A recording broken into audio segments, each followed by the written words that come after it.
신신의 제101화 초대교회사 6강 2부 지금 시작하겠습니다.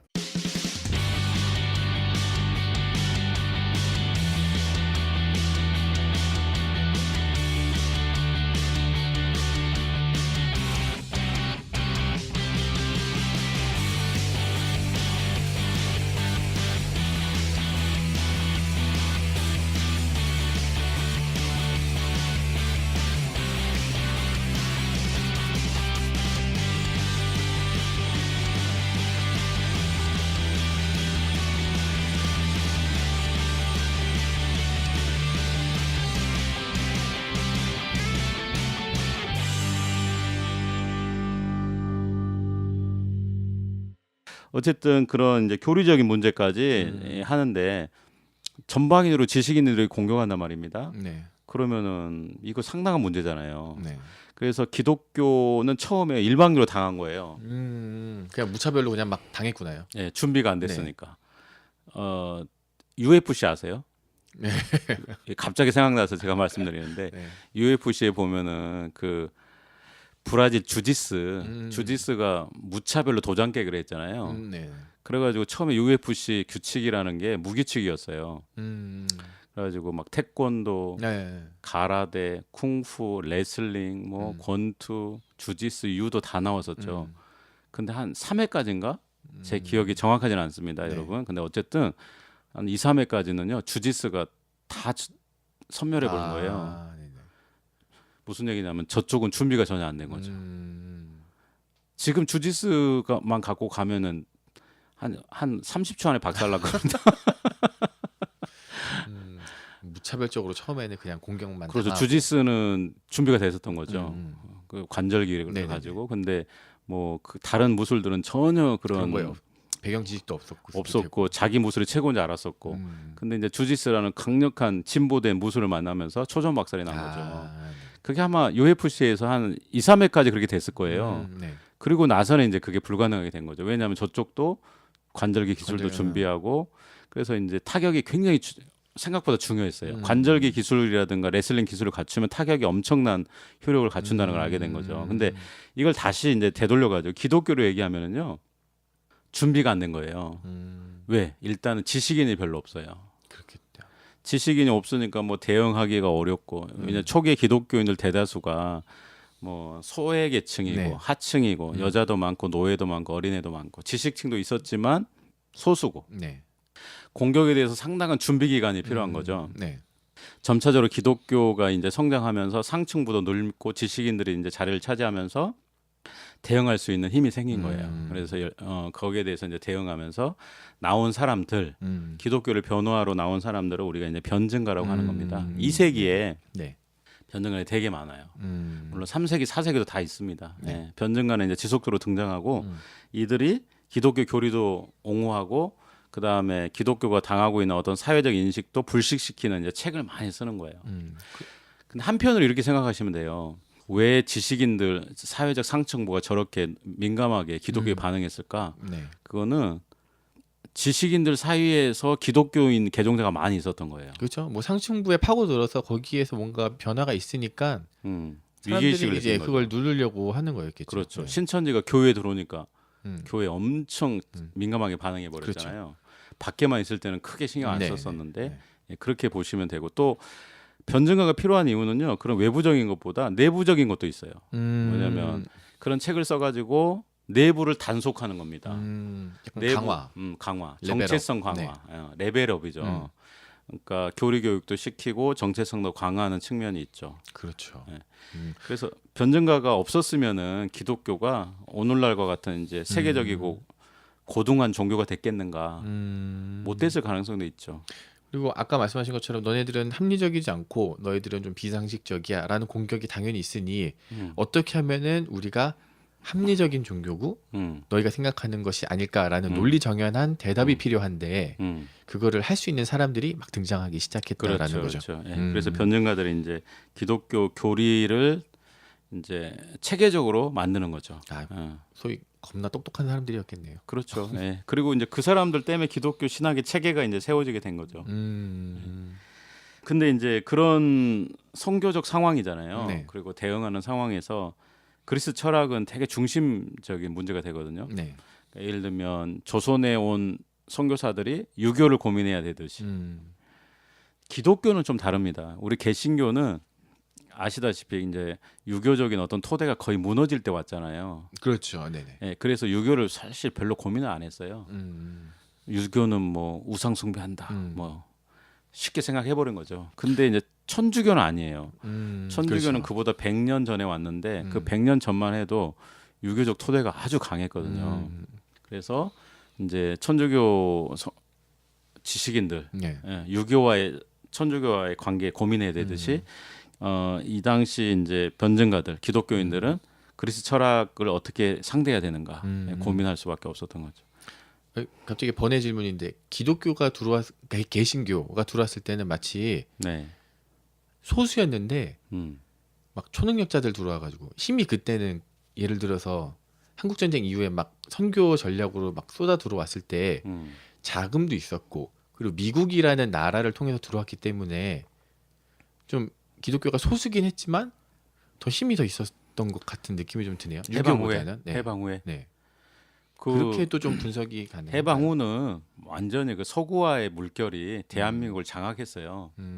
미국 네. 대세. 그렇죠. 미국이 이제 일본어 잘하는 사람이 출세하다가 급격히 이제 영어로 특히 영어 통역하는 사람들. 순식간에 바뀌어 버렸죠.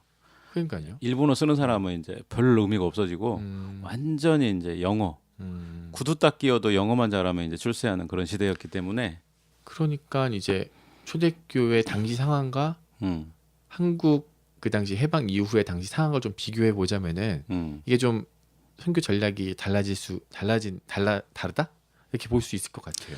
그 제가 하는 말이 그거예요. 그 왜 우리가 이거를 절대적 가치라든가 아니면 어떤 이제 신학적으로만 접근하면 문제가 생기는 게 네. 지금 이제 그 초대교회 때 이제 크게 세 가지로 나누면 수용형이 있거든요. 네네. 수용형이라는 거는 이제 유스티누스, 저스틴이라고 합니다. 영어로. 이 저스틴 형이 있는데 그거는 그리스 철학을 수용하자. 두 번째는 이제 받아들이면 절대 안 된다. 네. 테르툴리아누스 형이 있어요. 네. 베타 형이라고 하는데 세 번째 중도형이에요. 그러니까 네. 비판적 수용형 아우구스티누스가 네. 한 얘기거든요. 근데 이제 제가 말씀드리는 게 이거를 기독교는 이제 그 아우구스티누스 형이 이제 그게 됐어요. 주류가 됐어요. 네. 비판적으로 수용하자. 그런데 이제 이게 절대적인 가치를 갖기가 어렵다는 거죠. 무슨 얘기냐면은 시대에 따라서 달라져야 돼요. 이 선교 방식이. 어쩔 때는 수용형으로 교회가 변화돼야 됩니다. 네네. 어쩔 때는 베타형이 될 필요도 있어요. 어쩔 때는 비판적 수용형이 돼야 됩니다. 무슨 얘기냐면은 유교 사회가 완전히 무너졌잖아요. 네. 그래가지고 특별히 이제 개항기에 또 유교가 별로 힘이 점점 없어졌는데 해방 후라고 그러면은 선교사들이 유교를 고민할 필요가 없어요. 그렇죠. 네. 이미 대세가 된 거죠. 이미 무너질 대로 무너졌다고 하셨고, 네. 그리고 밀려 들어오는 서구의 힘은 너무 강력하고. 그러면은 그리고, 이제 어떻게 돼요? 이건 수용형이 돼야 되는 거죠. 네네네. 이 수용형도 되는데 근데 더 바람직한 거는 이제 검증이 안 됐잖아요. 서구 문화가. 네네. 그러니까 대세니까 수용형이 돼야 되는 건 맞는데 대세를 우리가 그냥 받아들일 수는 없잖아요. 그러니까 이제 비판적 수용형 뭐 의미면 더 바람직하겠죠. 네. 그때 이제 유교적 가치를 지켜야 된다 하면서 벽을 쌓으면 어떻게 되겠어요? 그러면은 왕따가 그냥 되겠죠. 지금 얘기하는 거는 유교적 입장에서의 어떤 그 개신교를 바라보는 입장인 거예요, 그죠? 예를 들어서 조선에 있는 유교 남아 있는 한국 중심으로 한국 중심으로 나라는데 멸망해 가고 있어. 유교가 거의 사라지고 있는 있는데도 막 이걸 지켜야 돼. 네. 이러면 이게 이제 비판적 그러니까 베타형이잖아요. 그게 옳은 건 아니잖아요. 그렇죠. 이게 무슨 얘기냐면은 기독교 문화는 세상 문화를 정복해야 된다. 이렇게 생각하시는 분이 한국에 정말 많아요. 그렇죠. 네. 대부분이 사실 그렇죠. 신앙적으로는 삶을 그렇게 못 사시지만 신앙적으로는 되게 보수적 생각을 갖고 있는데 그게 다 맞는 건 아니라는 거죠. 그러니까 우리가 이 팟캐스트 한 이유는 뭡니까? 신학적인 사고를 합니다. 네. 그렇지만 역사적 배경 없는 신학 지식이라는 거는 너무 공허하고 우리를 잘못된 방향으로 인도해 버려요. 그러니까 신학이라는 거는 다 역사적 배경과 맥락이 있는 건데 그 맥락 속에서 그 신학을 이해한 다음에 우리 상황은 어떻게 적용할 그렇죠. 건가? 예, 이거를 고민해야 되는 거죠. 그러면서 본인의 신앙에 접목을 시켜보는 거죠. 그렇죠. 그래서 너무 이제 교회 되려면 배타성으로 너는 내 적이니까 죽여야 돼. 이게 아니라 어떻게 살아가고 또 어떻게 사랑하고 어떻게 이해하는지를 좀 알려면 사고의 폭도 넓어야 되고 그렇죠. 왜 그러는지에 대한 이해가 충분히 필요한데 네. 너 나랑 다르니까 죽여야 돼. 너 나랑 다르니까 너는 죄인이야. 이게 사실은 좀 팽배하잖아요. 네네. 그래서 그 어쨌든 이제 초대교회 유스티누스 형이 네. 있는데 이 사람은 이제 그리스 철학을 많이 공부를 했고 음, 그리스 철학과 기독교의 가교를 놓으려고 그랬어요. 네. 그러니까 그리스 철학을 버릴 이유가 없다. 네. 그래서 이제 굉장히 그 유명한 선교 방법을 제안합니다. 음, 그래서 이제 로고스 시안론이라는 거예요. 네. 굉장히 혁명적인 거예요. 음, 요즘에 선교사들도 이거 영향을 받는 선교 방법이거든요. 네. 뭐냐면은 그러니까 로고스라는 거는 이제 그리스 철학적 개념이잖아요. 네. 근데 이게 이제 성경에 채용이 됐고 그게 이제 하나님의 말씀이고 그리스도로 설명이 되잖아요. 저 죄송한데 아마 로고스 그 개념 한 번만 설명해 주실 수 있나요? 그러니까 로고스라는 건 그냥 말씀 같은 건데 네. 진리죠, 진리. 네네. 예, 진리인데 하나님에게서 발현된 진리. 네. 그게 이제 로고스인데 그게 그리스도라는 거죠. 네. 그러면은 이제 사람들이 생각했을 때 로고스를 쫓는 그리스 철학에 물든 사람들이 봤을 때 로고스가 그리스도야. 이런 가교죠, 일종의. 그렇게 봤을 때 유스티누스가 얘기하는 그 가교를 논다, 그거는 뭐냐? 로고스 씨앗론이라는 것은 뭐냐면은 그리스 철학에 그 로고스 씨앗이 있다는 거예요. 그러니까 씨앗은 나중에 어떻게 됩니까? 열매를 맺으 발화되고 열매를 맺잖아요. 그러니까 그 쉽게 얘기하면 그리스 철학에 기독교 진리가 있다는 거예요.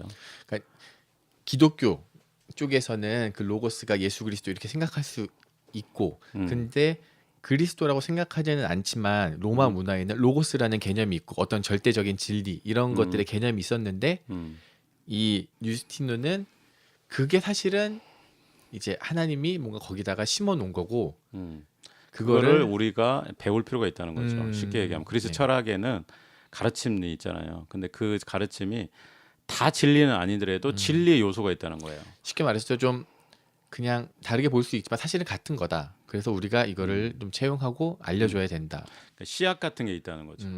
그런데 이제 완전한 로고스는 그리스도 기독교지만 네. 그 전 것 같은 것은 구약의 역할을 충분히 한다는 거예요. 우리도 이제 신약과 구약을 볼 때 신약이 완성이잖아요. 네. 그렇지만 구약 없이 신약을 이해할 수 없잖아요. 근데 이방 세계 입장에서는 어떻게 보면은 그 이방 문화가 로고스의 씨앗을 갖고 있고 그것은 이제 그리스도를 드러내는 하나의 잠재적 요소가 된다는 거죠. 또 도구로 파편이죠. 사용될 수 있다. 진리의 파편 같은 거죠. 이거는 이제 성취론하고도 또 통해요. 네. 성취론 들어보셨어요? 종교로 설명하는 거죠. 이거는 네. 뭐냐면 우리로 설명하면은 유교, 불교가 있잖아요. 네. 거기에도 기독교의 진리의 파편이 있을 수 있다. 그러니까 종교의 최종적 완성은 그리스도지만 네. 다른 종교가 다 그러면 거짓이냐? 그게 아니라 진리의 파편이 있다는 겁니다. 몽학 선생 같은 거예요. 그 몽학 선생이라 하면 율법이잖아요. 네네. 율법 같은 역할을 다른 종교도 할 수 있다. 그게 성취론인데 네. 그렇게 이해하면 좀 쉬울 것 같아요. 그 유스티누스의 견해를. 그러면 이제 이 선교사가 선교지를 갔을 때는 어떠겠어요?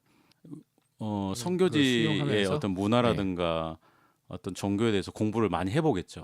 그렇겠죠. 그러면서 그것과 기독교와 통할 수 있는 어떤 진리를 연결시키려고 하겠죠. 네. 가교를 놓으려고 하겠죠. 그런 유명한 선교사가 마테오 리치예요. 그 중국에 중국. 예수의 선교사로 갔었잖아요. 네. 이 사람이 갔는데 유교라는 벽이 너무 높은 거죠. 기독교를 심으면은 시멘트 바닥에 심는 느낌인 거죠. 그러니까 기독교와 유교에 통할 수 있는 부분이 뭘까? 그래서 상제 개념을 찾아낸 거예요. 네. 그 상제가 유교에서 말하는 상제가 곧 기독교의 하나님이다. 이런 개념 속에서 일종의 시멘트 바닥에 복음을 심을 수 있는 그런 기틀을, 방법. 예. 그래서 이분이 이제 그 선교하는 방법을 우리가 보유론이라고 합니다. 그래서 유교를 네. 보충해주고 도와준다는 뜻이에요.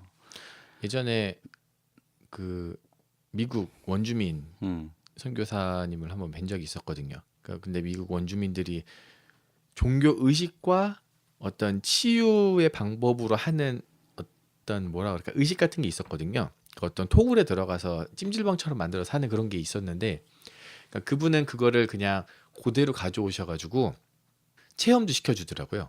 체험도 시켜주면서 이제 이게 원래 원주민들의 방식이었고 이렇게 뭐 신을 접신하고 신을 만나려고 하는 과정이었는데 이걸 통해서 우리가 하나님을 만나고, 그러니까 똑같이 그 형태는 가져오지만 그 안에서 원주민들이 이제 뭐 정령이라든지 신을 만나려고 했던 것을 바꿔준 거예요.